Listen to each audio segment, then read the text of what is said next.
மோர் மிளகாய் பச்சடி செய்ய போகிறேன்.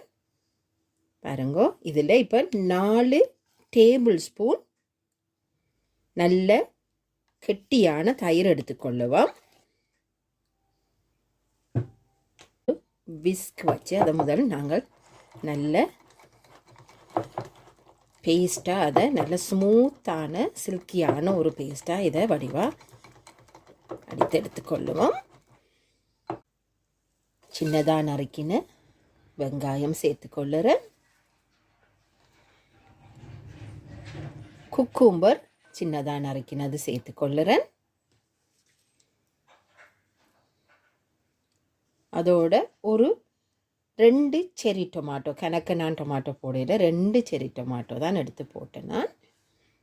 மற்றது கொத்தமல்லியில் சின்ன நான் நறுக்கினது போட்டுக்கொள்ளுறேன். இது என்னென்னு தெரியுதா? மோர் மிளகாய் சூப்பராக இருக்குமில்ல.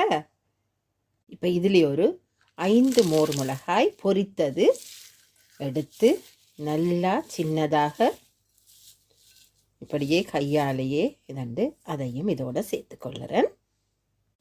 இப்போ இது எல்லாத்தையும் ஒருக்கா நல்ல வடிவாக இப்படியே பிசைந்து கொள்ளலாம். தயிரை இதோட சேர்த்துக்கொள்ளுவோம்.